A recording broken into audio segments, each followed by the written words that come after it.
यदि आप गोरक्षक हैं तो सबसे पहले आप उनकी हत्या करो जो गाय को बेचते हैं। मैं बिल्कुल उनके प्रति सहानुभूति नहीं रखता यदि उन्होंने वास्तव में गौ हत्या की है। यदि आप गाय पालते हो तो क्या आप गाय बेचते नहीं हो?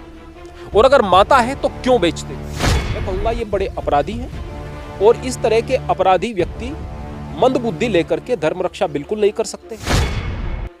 इस मामले की जांच हो और वास्तव में अगर वह निर्दोष पाए जाते हैं तो उन लोगों को फांसी हो जानी चाहिए।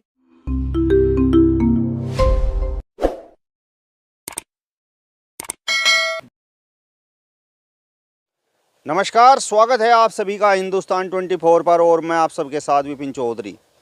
राजस्थान के दो मुस्लिम युवकों को राजस्थान से लाकर हरियाणा की सीमा में जलाकर मार दिया गया। इस पूरी घटना पर महंत आनंद स्वामी जी क्या कहते हैं, इनके क्या विचार हैं इस पूरी घटना को, ये किस प्रकार से देख रहे हैं, क्योंकि यहाँ पर सबसे बड़ा सवाल ये है कि उन दो युवकों नासिर और जुनैद की हत्या का आरोप गौ रक्षकों पर लगा है। महंत जी, सबसे पहले तो हिंदुस्तान 24 पर मैं आपका बहुत बहुत स्वागत करता हूँ। आपका भी स्वागत है प्रियवर, आप अच्छे विषय लेकर आते हैं। स्वामी जी, अब मेरा आपसे सबसे पहला सवाल ये है कि राजस्थान के दो युवकों को हरियाणा की सीमा में लाकर जलाकर मार दिया गया और यहाँ सबसे बड़ा सवाल ये उठता है कि उनकी हत्या का आरोप गौ रक्षकों पर लगा है। तो इस पूरे मामले को आप किस प्रकार से देख रहे हैं, आपका इस विषय पर क्या कहना है? देखिएगा, गाय के साथ में सनातन संस्कृति की भावनाएं जुड़ी हुई हैं और यदि जानबूझकर सनातन संस्कृति की भावनाओं को आहत किया जा रहा है, गौ हत्या की जा रही है और बहुत बार तो इतने गंदे तरीके से सोशल मीडिया पर डाल दी जाती हैं चीज़ें गौ हत्या करते हुए और ये कहते हुए कि हम तुम्हारी माता को काट रहे हैं, तो ऐसे लोगों को क्या जीने का हक होगा? मैं बिल्कुल उनके प्रति सहानुभूति नहीं रखता यदि उन्होंने वास्तव में गौ हत्या की है, लेकिन इस बात को गहराई से समझना जरूरी है कि यदि उन्होंने गौ हत्या की भी है और उसके बाद में उनको इस तरीके से मार दिया गया है, तो क्या आप लोग पूरे तरीके से इसी तरीके से इस सिस्टम को लेकर के चल सकते हैं? और यह सिस्टम क्या इसी तरीके से चलता रहेगा कि आप निर्दोषों की हत्या नहीं करोगे? और क्या ऐसा नहीं है कि हो सकता है कि वो लोग निर्दोष हों? तो बहुत सारे प्रश्न उठते हैं, लेकिन मैं इस बात को थोड़ा सा साइड रखते हुए एक प्रश्न पूछना चाहता हूँ। एक बार असदुद्दीन ओवैसी के भाई अकबरुद्दीन ओवैसी ने बहुत गंदी बातें कहते हुए सनातन संस्कृति के खिलाफ, देवी देवताओं को गालियां देते हुए, भगवान श्री राम के बारे में, माँ लक्ष्मी के बारे में अपशब्द कहते हुए बहुत गंदी बातें कही थी। लेकिन एक बात उन्होंने कही थी जो चुभने वाली थी लेकिन सच थी कि आप लोग कहते हो हमारी माता, हमारी माता, हम तो गाय का मांस खाते हैं, आप भी खाओ, आपको अच्छा लगेगा। चुभने वाली बात थी। लेकिन आगे बढ़कर के उन्होंने क्या कहा कि आप लोग बेचते हो तो हम लोग काटते हैं, आप लोग बेचते हो तो हम लोग काटते हैं। तो यदि आप गोरक्षक हैं तो सबसे पहले आप उनकी हत्या करो जो गाय को बेचते हैं। और आप देखो गिरेबान में झांककर कि यदि आप गाय पालते हो तो क्या आप गाय बेचते नहीं हो? और अगर माता है तो क्यों बेचते हो? फिर मैं आगे एक और प्रश्न करता हूं और वहां पर कहते थे जो अकबरुद्दीन ओवैसी हैं, उसी बात को लेकर के एक प्रश्न पूछता हूं। आगे उन्होंने कहा था कि हम लोग खाते हैं इसीलिए संतुलन बना हुआ है। उसने अपने शब्दों में कहा था यदि हम नहीं खाएंगे तो कुछ दिनों में आप आएंगे और आप कहेंगे कि इनको काट लो और खा लो। अभी जो बड़े हिंदूवादी बनते थे, बड़े सनातनी बनते थे, वो वीडियो पोस्ट कर रहे हैं, मैंने देखा है उनके फेसबुक अकाउंट पर। वो बछड़ों को पोस्ट कर रहे हैं खेतों के अंदर, सांडों को पोस्ट कर रहे हैं खेतों के अंदर, गायें फिर रही हैं उसको पोस्ट कर रहे हैं। वो कह रहे हैं कि देखो ये बीजेपी के कार्यकर्ता हैं, बीजेपी के असली कार्यकर्ता हैं। बाबा ने क्या हाल कर दिया है, बाबा ने बुरे हाल कर दिए हैं। यानी सीधी सी बात क्या, बाबा ने गौ हत्या पर रोक लगाई, वह नहीं लगानी चाहिए थी। कौन कह रहे हैं? जो कल तक गाय माता के रक्षक बन रहे थे वो कह रहे हैं। सनातनी कह रहे हैं कि गाय की हत्या पर रोक लगाना गलत। और दूसरे तरीके से आप दिखाई देते हैं कि आप उस व्यक्ति की हत्या कर रहे हैं जो गाय काट रहा है। आपका दोहरा चरित्र कैसा है? आप कर क्या रहे हैं? सीधी सी बात है भाई, देश जो चलेगा वो संविधान से चलेगा। अगर चीजें अपने हाथ में लोगे आप, तो फिर आप यह भी कहने के अधिकारी नहीं हो कि पहले किसी दर्जी की हत्या कर दी गई थी, वह गलत की गई थी। बोले कि संविधान था, नुपुर शर्मा के खिलाफ अगर उसने कुछ कहा था तो संविधानात्मक तरीके से उसके खिलाफ कार्यवाही होनी चाहिए थी, उसकी हत्या नहीं होनी चाहिए थी।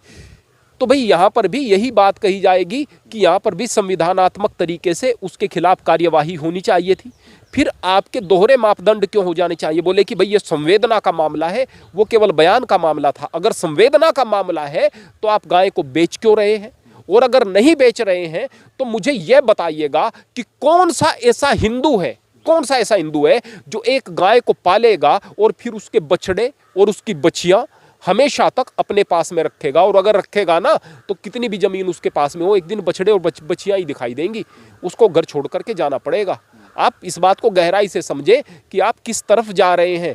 आप दोहरा मापदंड न रखें, चीजों को समस्याओं को ना जिक्र करें, समस्या के समाधान के विषय में भी सोचें। पहले एक दर्जी की हत्या राजस्थान में हुई और अब इन दो मुस्लिम युवकों की हत्या राजस्थान में हो गई। तो मेरा सवाल आपसे ये है कि इन घटनाओं के बाद समाज पर प्रभाव क्या पड़ता है, हिंदू मुस्लिमों पर क्या प्रभाव पड़ता है? समाज गहराई से चीज़ों को नहीं सोचता है। समाज गहराई से चीज़ों को सोचे तो वह बात अलग दिशा में चली जाए।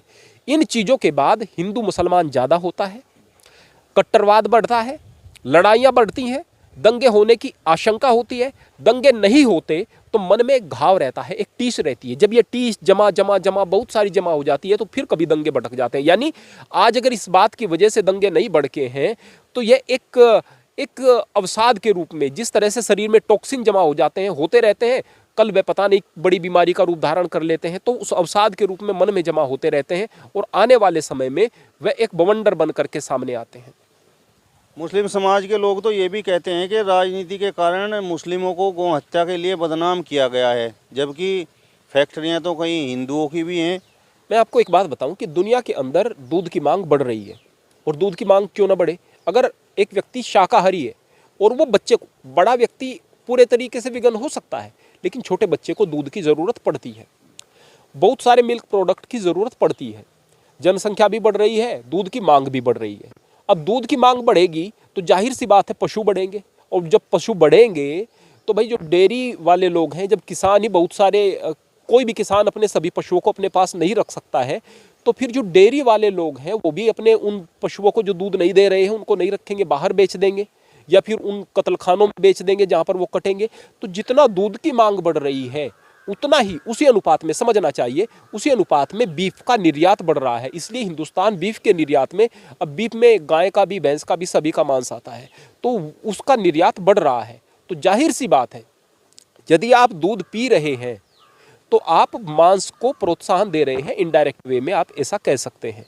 हाँ, यदि आप अपने घर पर गाय पालते हैं और अपने घर पर उसकी सेवा करते हैं और बाद तक उसकी सेवा कर रहे हैं तो विषय अलग। जैसे कि सनातन संस्कृति में गाय को माँ का दर्जा तब तक था जब यहाँ गौ हत्या सपने में भी नहीं होती थी। आदमी कम थे, जंगल बहुत बड़े थे, गाय अपनी मर्जी से चरती थी, बछड़े दूध पीते थे, बच्चियाँ दूध पीती थी, शेष दूध जो है, जो ग्वाले हैं वो निकाल लिया करते थे, किसान है वो निकाल लिया करते थे, और बाद तक उनकी सेवा हुआ करती थी। हमने अपने बचपन में खुद देखा है कि जो बूढ़ा बैल हो गया है, भाई इसने बड़ी सेवा की है, इसकी अब सेवा करने का नंबर आया है, उसको चाचा ताऊ की तरह से उसकी सेवा की जाती थी, हमने देखा है। आज व्यवस्थाएं नहीं रही है, आज जनसंख्या बढ़ रही है, जमीनें कम हो रही है, और व्यवस्था परिवर्तन के चलते ये चीज़ें संभव नहीं हो पा रही हैं। तो आज की तारीख में अगर हम देखें कि व्यक्ति व्यवसाय की तरफ बढ़ रहा है, आदमी सुअर पालन कर रहा है, मछली पालन कर रहा है, अलग अलग चीज़ों का पालन कर रहा है, मांस का उद्योग कर रहा है, यह नहीं देख रहा कि मैं हिंदू हूँ या मुसलमान हूँ। ठीक इसी प्रकार से डेयरी का उत्पादन कर रहा है, ठीक इसी प्रकार से फैक्ट्रियाँ बड़ी लग रही हैं। इस देश में ज़्यादातर संख्या में हिंदू हैं, तो इस बात में कोई शक नहीं। केवल हिंदुओं की नहीं बल्कि जैन, जो कि अहिंसा की, जिनकी पूरी संस्कृति ही अहिंसा पर टिकी हुई है, उनकी बड़ी बड़ी गौवधशालाएँ हैं और पशु वधशालाएँ हैं। ऐसा नहीं है कि खाली मुसलमान कर रहे हैं, गौ हत्या हिंदू बड़ी मात्रा में कर रहे हैं, इस बात में कोई शक नहीं। अब स्वामी जी, मेरा आपसे अंतिम सवाल है, और सवाल मेरा आपसे ये है कि जिस समय राजस्थान में दर्जी की हत्या हुई थी, हम आपके पास पहुंचे थे, आपने कहा था कि हत्यारों को कड़ी से कड़ी सज़ा मिलनी चाहिए, फांसी की सज़ा मिलनी चाहिए। अब मुस्लिम युवकों की हत्या हो गई है और आरोप गौ रक्षकों पर लग रहा है, तो उनके लिए आप किस प्रकार की सज़ा की मांग करते हैं? देखिएगा, मैं केवल एक बात कहूँगा कि वो मामला और ये मामला पूरे तरीके से अलग है। वहाँ पर एक व्यक्ति ने कोई मैसेज किया था और उस मैसेज के लिए उस व्यक्ति की हत्या कर दी गई थी। मामला बिल्कुल अलग था। यहाँ मामला अलग है, यहाँ पर गाय की हत्या हुई है। तो उस मामले की बराबरी से इसको नहीं देखा जा सकता है। रहा सवाल इन गोरक्षकों के विषय में, मैं कहूँगा ये बड़े अपराधी हैं और इस तरह के अपराधी व्यक्ति मंदबुद्धि लेकर के धर्म रक्षा बिल्कुल नहीं कर सकते हैं। इनके खिलाफ भी कड़ी कार्यवाही होनी चाहिए और निश्चित तौर पर समाज को भी और सरकार को भी ऐसे मामले में सक्रिय होना चाहिए। लेकिन सवाल तो स्वामी जी ये है कि आप गौ हत्या की बात कर रहे हैं, जिन युवकों की हत्या हुई है उन पर तो गौ तस्करी का केवल शक था। अगर केवल शक था, मैं फिर से कहूँगा, मैंने शुरुआत में भी कही थी कि अगर केवल शक था और शक की बिना पर उनकी हत्या हो गई है तो उन लोगों को इस मामले की जांच हो और वास्तव में अगर वह निर्दोष पाए जाते हैं तो उन लोगों को फांसी हो जानी चाहिए जिन्होंने उनकी हत्या कर दी है केवल शक के आधार पर। चलिए, तो महंत आनंद स्वामी जी को आपने सुना। फिलहाल इस वीडियो में बस इतना ही। अगली वीडियो में फिर आपसे मुलाकात होगी, तब तक बने रहिए हिंदुस्तान 24 के साथ। नमस्कार।